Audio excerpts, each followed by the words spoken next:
Namo tassa bhagavato arahato samma sambuddhassa. Namo tassa bhagavato arahato samma sambuddhassa. Namo tassa bhagavato arahato samma sambuddhassa. Homage to the Blessed One, the Worthy One, the Supremely Enlightened One. Sadhu, Sadhu, Sadhu. Namo Buddhaya. First of all, I would like to pay my homage to my teacher, to our Lokaswamin Mahansa, most venerable Avasarai Kiribadguda Jnanananda Mahathera. Sadhu, sadhu, sadhu. Dear parents and dear children, today on this Esala Full Moon Poya day, you are fortunate to observe 8 precepts early morning and then do Kiribudu Buddha Puja and listen to the Buddha's teachings, to suttas. And in the first part of the sermon we did in the morning, we explained how the Buddha came to Varanasi to preach the Dhammacakkappavattana Sutta. The people he met and who invited him, how Sahampathi Brahmaraja invited the Buddha when Buddha did not feel like preaching Dhamma to the beings, to devas and humans. Then the Sahampathi Brahmaraja invited the Blessed One to preach this Dhamma. And then when the Blessed One was coming to Varanasi from Bodh Gaya, he met Upaka, and then how Blessed One explained himself, who he is to Upaka. We learned that in the first sermon. And you know that the Dhammacakkappavattana Sutta was preached on a Esala Full Moon Poya day. So before preaching Dhammacakkappavattana Sutta, we wanted to teach you how Buddha came to Varanasi and few incidents that took place in Varanasi on his way coming to Varanasi from Bodh Gaya. So now we are going to learn the Dhammacakkappavattana Sutta in this sermon. So the Dhammacakkappavattana Sutta was preached to the 5 Bhikkhus. The first 5 Bhikkhus learned Dhamma from the Buddha. They were the first 5 Bhikkhus, the fortunate ones to learn Dhamma from the Buddha. And when Buddha wanted to preach Dhamma, after Sahampathi Brahmaraja invited the Buddha to preach Dhamma, Buddha was wondering to whom to preach this Dhamma first of all. Then Buddha saw Alarakalam. Buddha wanted to find out people who had calm minds, whose minds are purified to a certain extent. Because Buddha realized this world like a lotus pond. Some lotuses are bloom underwater, some lotuses has come to the surface of the water, some lotuses has come out from water. So he wanted to see some lotuses which has come out from water. So then he realized that Alarakalam is suitable, but then he found that Alarakalam has passed away. Then Uddakarama Putta was suitable, but then he has also passed away. Then the Buddha remembered the 5 Bhikkhus, the first 5 Bhikkhus to learn the Dhamma, the first 5 Bhikkhus who learned the Dhamma. If we were those 5 Bhikkhus, if we were able to become those 5 Bhikkhus, we would have escaped from suffering long time back. We would have heard the first sermon from the Buddha. These 5 Bhikkhus, they were so meritorious. They did special meritorious deeds to become the first disciples to learn Dhamma from the Buddha. So in upcoming programs, we will teach you the life story of especially of Arahant Anya Kondanya Mahathera. Arahant Anya Kondanya, he was the first monk he was the first bhikkhu in the Buddha Sasana. The triple gems were introduced to the world on the Esala Full Moon Poya day. The people who were suffering from defilements, who were wounded by bad thoughts, whose minds were wounded by bad thoughts, those people were healed by the Buddha's teachings. So after preaching the Dhamma, after preaching the Dhammacakkappavattana Sutta, it's not only human beings who took refuge in Buddha Dhamma Sangha. It was Devas, Brahmas. After preaching the Dhammacakkappavattana Sutta, the sermon went up to Brahma worlds. 22 worlds listened to the Dhammacakkappavattana Sutta. Beings from 22 worlds, 7 divine worlds and 15 Brahma worlds. So earthbound Devas, then Chatu Maharajika, then Tavatings, Yama, Tusita. So then all the higher, the divine worlds, and then the Brahma worlds. So the Buddha's words went up to Brahma worlds. So today we are learning such a wonderful sermon that was the first sermon taught by the Buddha, and a sermon that was heard by many beings. Even it was 5 monks, 5 human beings who attended to the first sermon, yet millions of devas attended to the first sermon preached by the Buddha. Those devas were waiting for eons, for a long time. Those devas were waiting for a long time to hear this first sermon that was taught by the Buddha. Evang me sutang ekang samayam bhagava bharanasiyang viharati sipatane migadaye tatrako bhagava panchavagye bhikkhu amantesi. The Blessed One addressed the 5 bhikkhus. Thus have I heard on one occasion the Blessed One was living in Deer Park at Isipatana near Varanasi. Then the Blessed One addressed the group of 5 monks. So then the Buddha preached, Dve me bhikkhave anta pabbajitena nasevitabba. Yochayang kamesu kamasu kallikanu yogo hino gammo potu janiko anariyo anatta sanghito. Monks, these 2 extremes ought not to be practiced. What are these 2 extremes that shouldn't be practiced?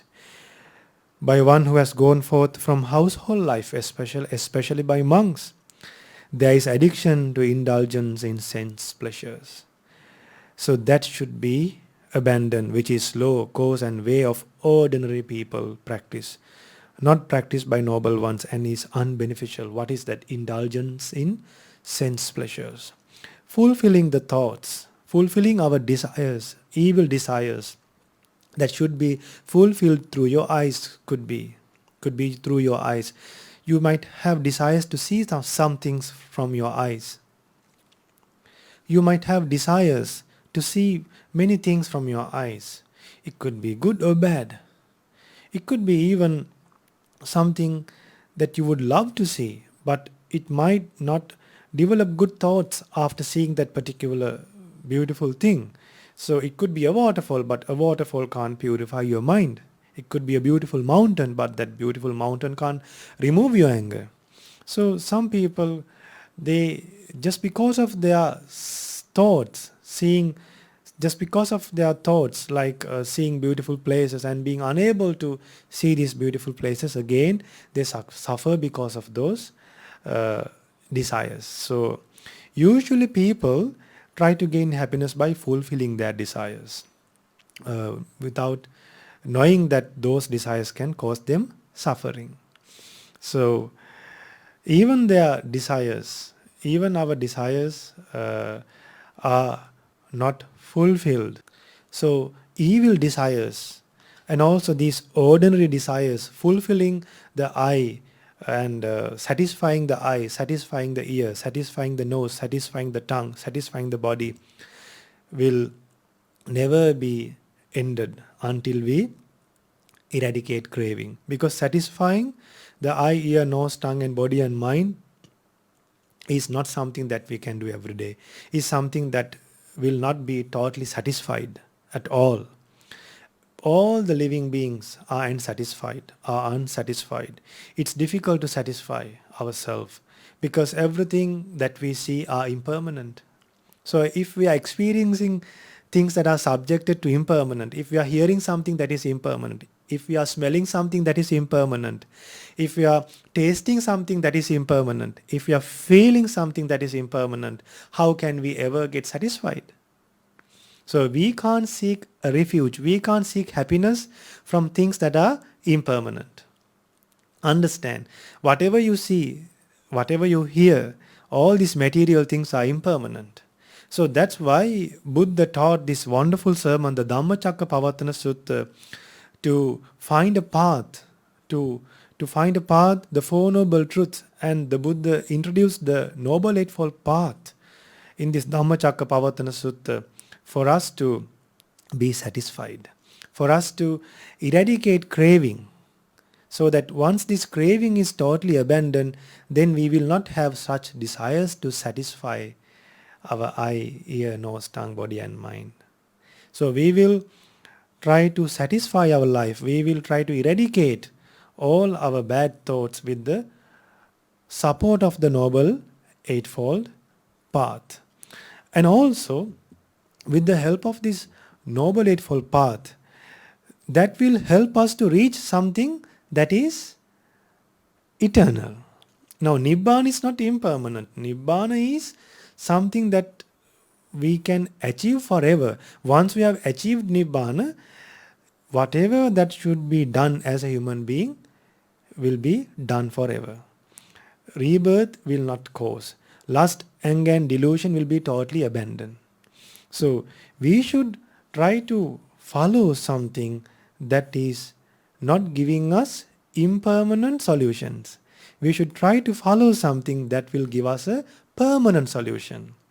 Now, to overcome hatred, you might need to listen to a song or change the living place, change the place you are living, or go on a trip or listen to a song or party or enjoy to overcome anger or maybe to overcome sadness.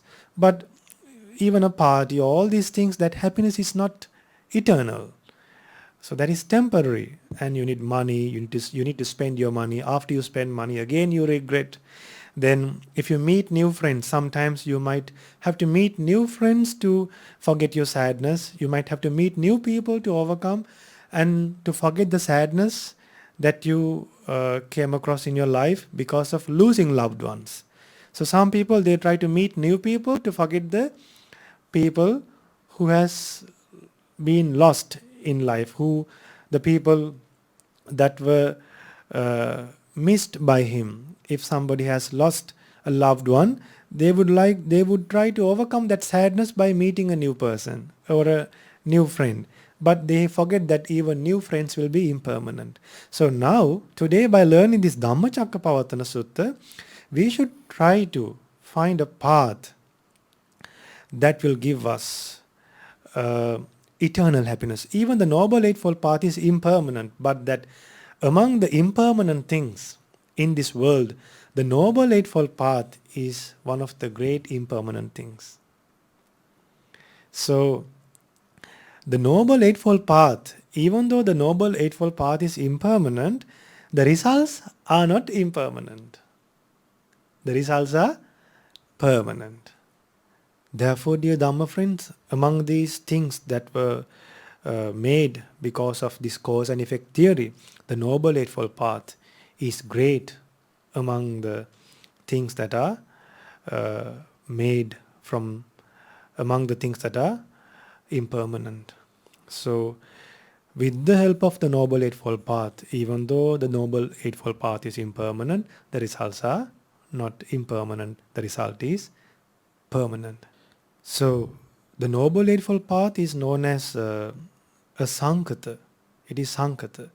Among the things that are Sankata, the Noble Eightfold Path is one of the greatest things in the world, even though it is Sankata. Sankata means it arises, then changes, and it fades away. So, and the things that you gain through the Noble Eightfold Path is Asankata, that is the Nibbana. So, that's why Buddha preached we should not seek happiness through sense pleasures. Then Buddha preached Yo chayang attakila matanu yogo dukkho anariyo anatta sanghito. And there's addiction to self-mortification, which is painful, not practiced by noble ones. So the five ascetics, when the Blessed One came to Varanasi, when the five ascetics first met the Buddha, they refused to pay respect to the Supreme Buddha. They did not respect the Supreme Buddha. Why? What they were delighting in was giving pain to body, to seek Nibbana. But then the Blessed One were able to convince them. And then the Blessed One asked, "Dear Bhikkhus, have I ever proclaimed, have I ever said to you all that I have become a Samma Sambuddha without becoming a Samma Sambuddha?" Then they understood that Buddha has really become a Samma Sambuddha, a fully enlightened one. So then Buddha preaches, avoiding both these extremes amongst the Tathagata has realized the middle path which gives vision, Chakku Karani, then gives knowledge, Jnana Karani, and leads to calm, Upasamaya, Abhinyaya, to insight, Sambodhaya, Nibbanaya, Sangvattati, to enlightenment and to Nibbana. So this Noble Eightfold Path, it gives you vision, Chakku Karani. So usually people hear and see things which are achakku karani. That means doesn't give vision.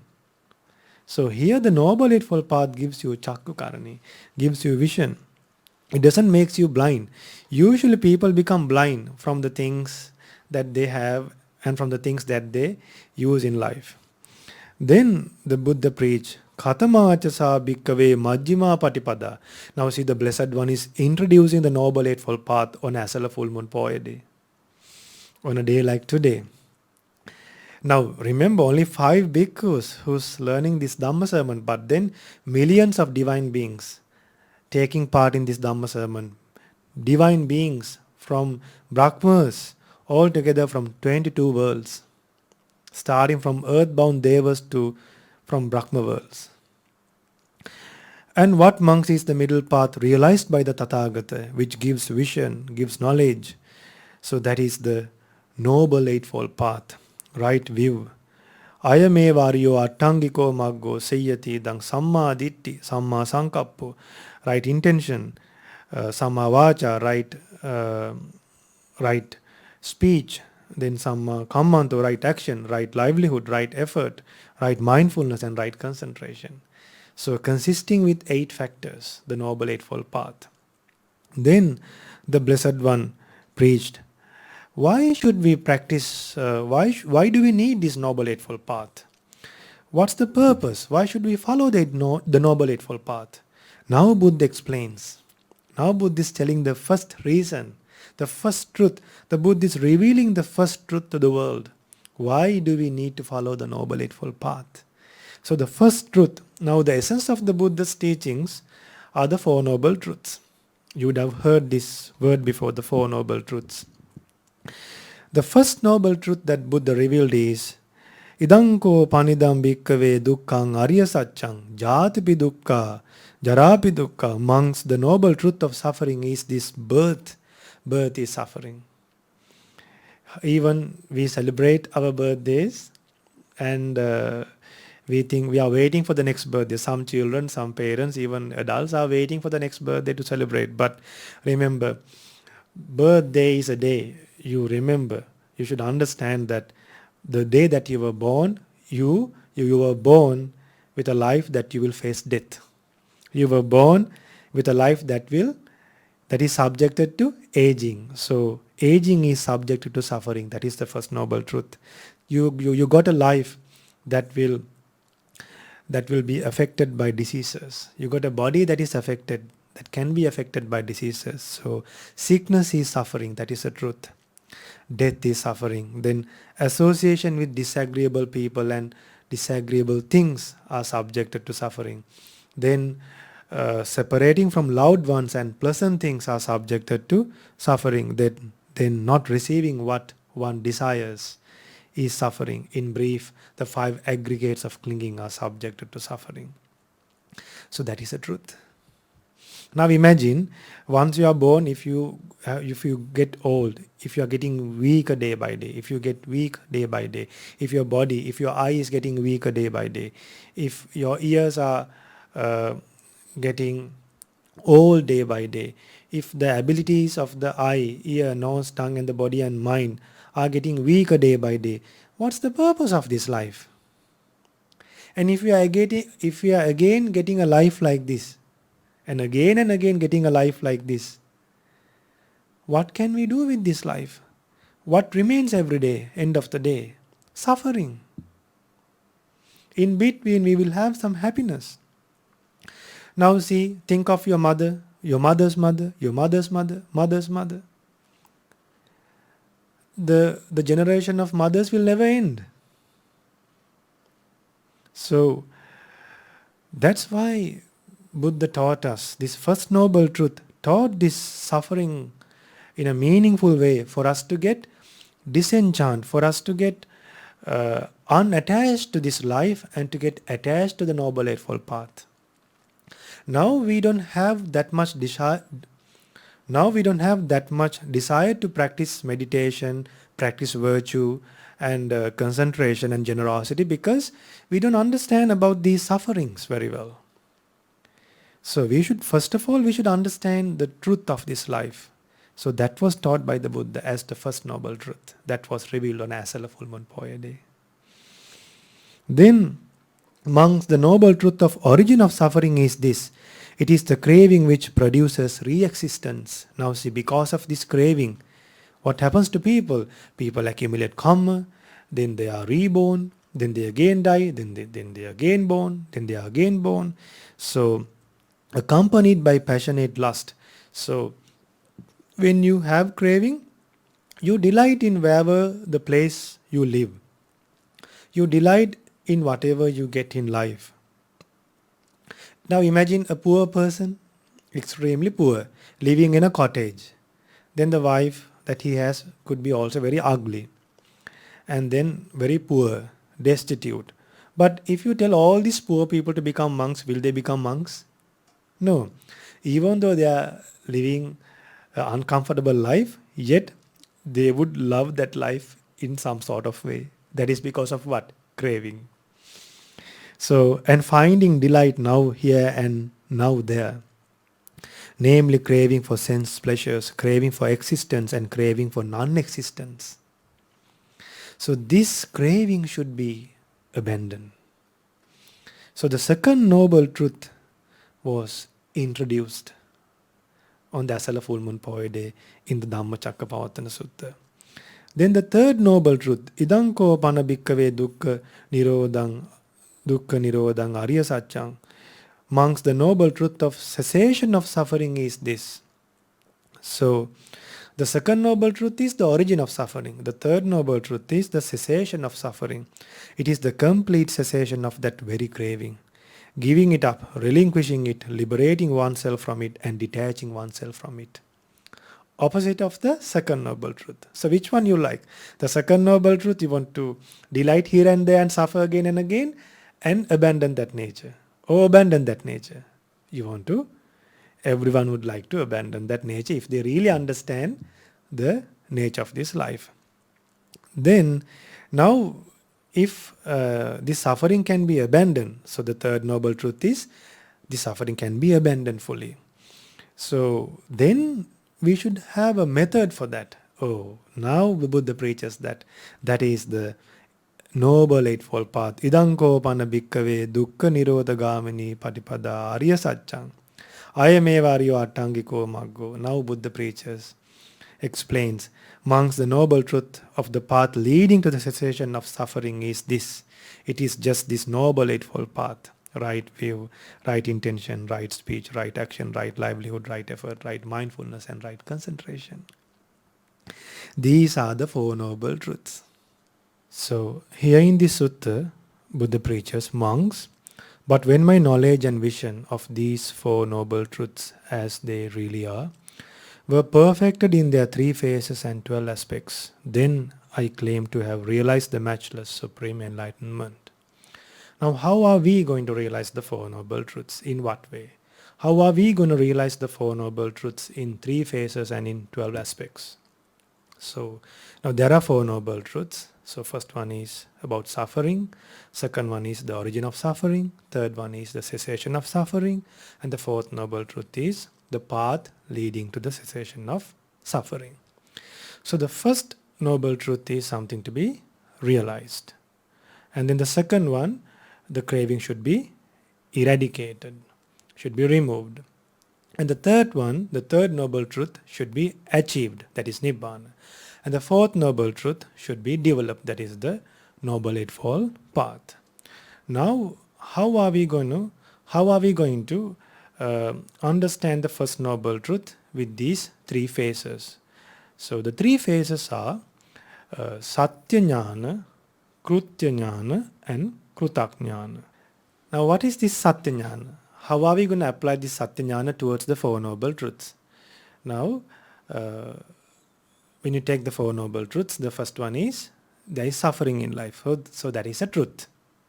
Then the second Noble Truth, the reason for suffering is craving. That is a truth. And then the cessation of suffering. That is also a truth. And then you will know that there's a path. This path will eradicate suffering. This path will help you to achieve Nibbana. And that is the truth. So when you have this Satya Jnana towards these Four Noble Truths, then you will have the first knowledge. Then the second knowledge that you should develop is Krutya Jnana. So that is something that you should do. What should be done. Something that you have to do in this path. So that is Krutya Jnana. So in terms of the first noble truth, you will understand that this first noble truth should be realized, must be realized. That is Krutya Jnana. Then the second noble truth should be eradicated. That is the Krutya Jnana for the second noble truth. And then for the third noble truth, you should understand that Nibbana should be achieved. Should be achieved. And then with regards to the fourth noble truth, we should realize that we should develop this Noble Eightfold Path. And that's how you develop the Krutya Jnana. That's how you should have Krutya Jnana in terms with regards to the fourth noble truth. Now we have explained you two knowledges towards the Four Noble Truths.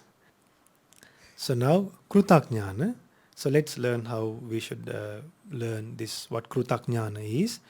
Now in terms of the first noble truth, with regards to the first noble truth, a person will understand and he will know that he has fully realized the first noble truth. He has fully realized about suffering.